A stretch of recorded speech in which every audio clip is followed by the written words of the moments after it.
Wabarakatuh.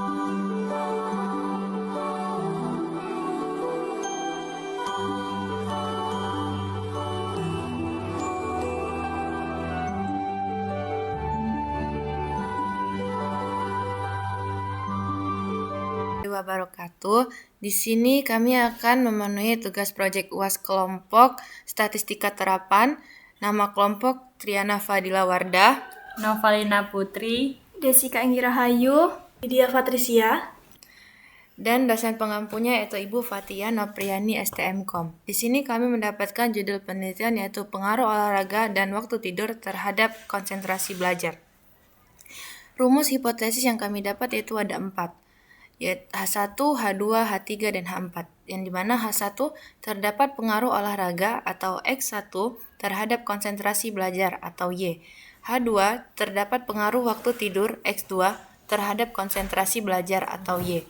H3 terdapat pengaruh penggunaan gadget saat belajar atau X3 terhadap konsentrasi belajar atau Y. H4 terdapat pengaruh kebiasaan berolahraga X1, waktu tidur X2, dan penggunaan gadget X3 secara simultan terhadap konsentrasi belajar Y. Instrumen penelitian atau kuesioner Google Form. Di sini kami telah menaruh link kuesioner Google Form dan link spreadsheet. Lalu langkah keempat yaitu metode analisis menggunakan SPSS. Langkah-langkah SPSS. Langkah pertama kita buka file di spreadsheet, lalu kita pindahkan ke file Excel. Kita klik link yang telah kami taruh di Word ini.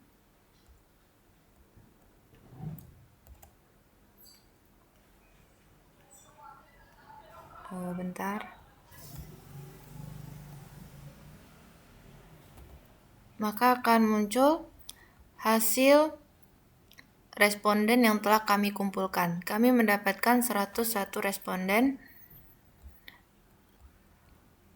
Lalu bagaimana sih caranya biar dari spreadsheet kita pindahkan ke Excel? Di sini saya akan menjelaskan gimana langkah-langkahnya. Yang pertama itu, di sini saya bagi dua layarnya ya Bu. Di sini kita klik file. Setelah file kita klik download dan di sini tertera ada Microsoft Excel, Open Dokumen, PDF dan lain-lain. Tapi kita memilih Microsoft Excel saja. Lalu filenya akan di-download. Setelah download, kita klik filenya. Dia akan berpindah ke Excel. Nih, dia pindah ke Excel. Data-data yang di spreadsheet tadi, maka akan pindah ke Excel karena telah kita download filenya. Setelah kita pindahkan ke Excel, kita akan ke aplikasi SPSS untuk mengolah data. Nah, langkah kedua buka SPSS, lalu kita ke variable view, buat variabel X1, X2, X3, Y atau numerik dan skala. Nah, di sini tadi kita sudah kan untuk Excel-nya. Sini saya akan menjelaskan gimana sih caranya memindahkan data yang kita dapat dari Excel ke SPSS. Angkanya itu kita buka aplikasi SPSS-nya terlebih dahulu. Oke, di sini saya telah membuka aplikasi SPSS-nya. Maka yang pertama itu kita harus menamain variabel. Kita ke variabel view dulu. Di sini kita klik di name yaitu X1. Yang dimana X1-nya itu yang dimana itu X1 kebiasaan berolahraga. Kebiasaan berolahraga. Lalu X2-nya labelnya waktu tidur.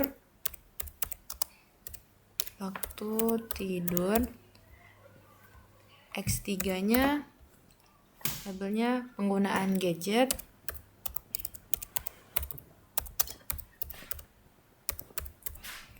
Lalu Y-nya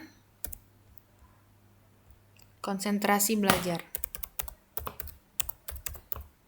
konsentrasi belajar. Setelah kita menamai variabel view, maka kita akan klik data view. Di sini akan ada X1, X2, X3, dan Y. Nah, di sini saya akan menjelaskan gimana sih cara kita memindahkan data dari Excel ke SPSS, yaitu kita hanya mengcopy saja dari Excel dan kita akan paste ke SPSS. Di sini saya akan mengcopy semuanya dari X1 sampai Y. Sorry.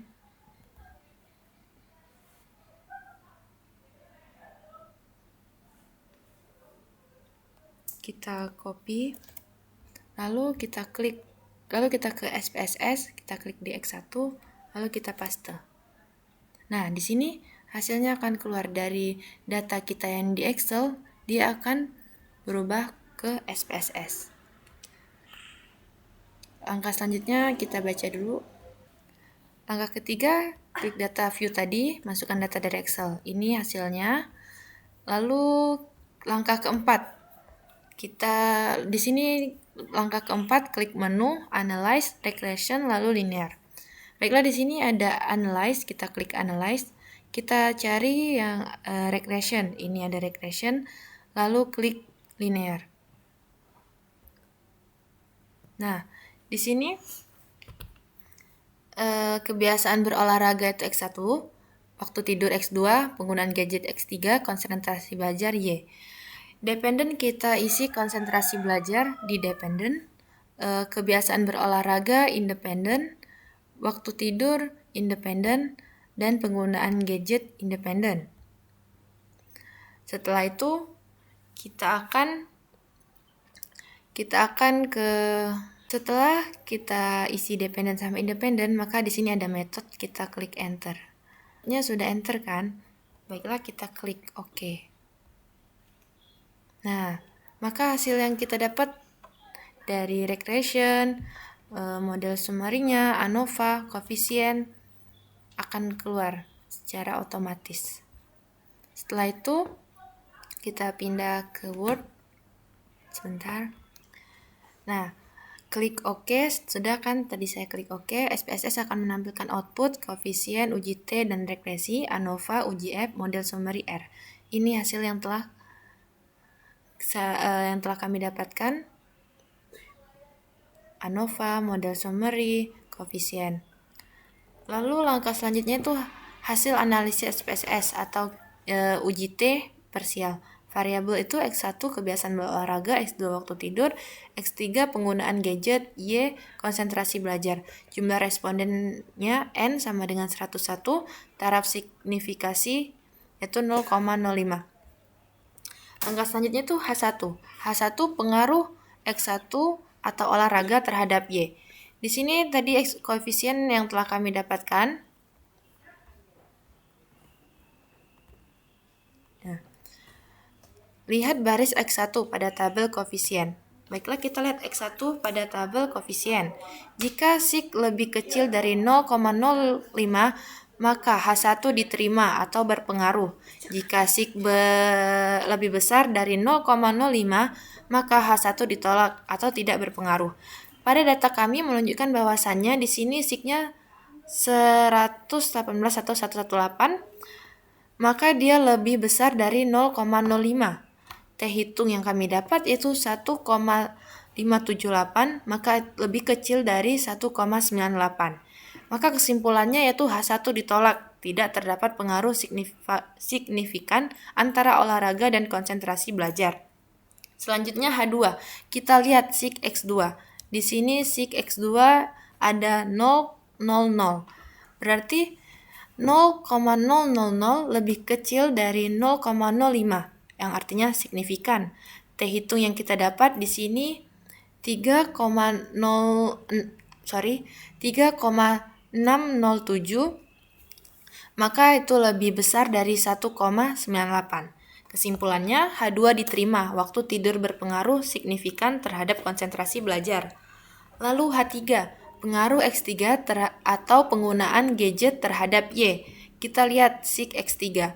SIG X3 di sini mendapatkan 492. 492 yang artinya SIG-nya lebih besar dari 0,05 atau tidak signifikan. T hitung yang kita dapat yaitu min 0,689 lebih kecil dari 1,98.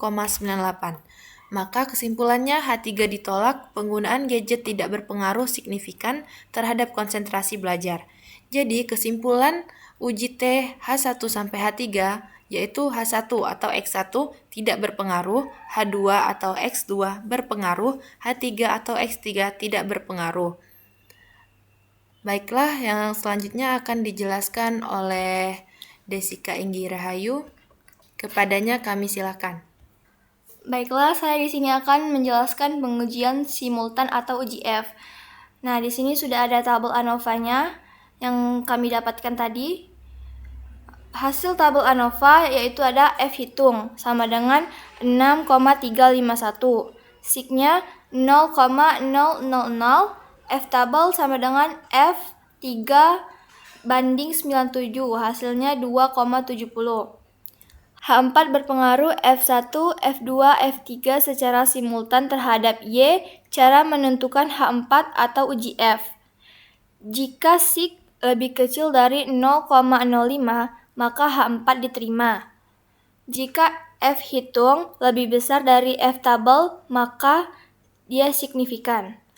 Pada data kami, SIG sama dengan 0,000 lebih kecil dari 0,05.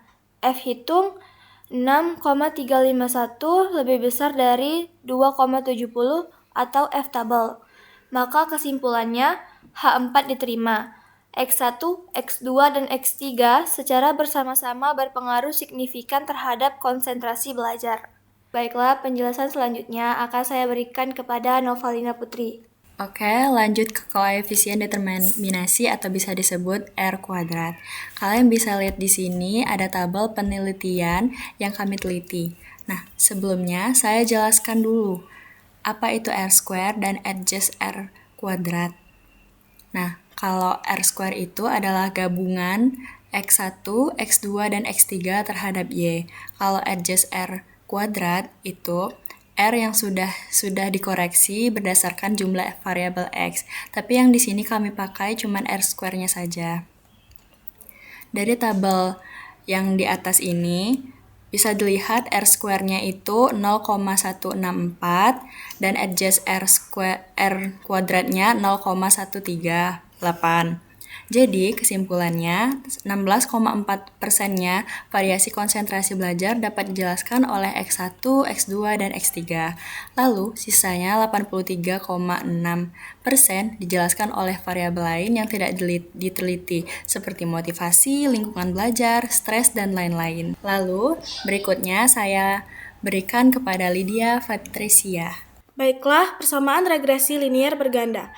Pada tabel ini adalah hasilnya. Kita menggunakan rumus umum yaitu Y sama dengan A tambah B1X1 tambah B2X2 tambah B3X3. Dari tabel koefisien, A sama dengan 2,544, B1 sama dengan 0,1198, B2 sama dengan 0,3380, B3 sama dengan min 0,0518. Sehingga persamaan regresi Y sama dengan 2,544 ditambah 0,1198x1 ditambah 0,3380x2 dikurang 0,518x3. Not band, setiap kenaikan 1 poin olahraga atau X1, maka konsentrasi naik 0,12 poin atau tidak signifikan. Setiap kenaikan 1 poin waktu tidur atau X2, konsentrasi naik 0,34 poin atau signifikan. Setiap kenaikan 1 poin penggunaan gadget atau X3, maka konsentrasi turun 0,5 poin atau tidak signifikan.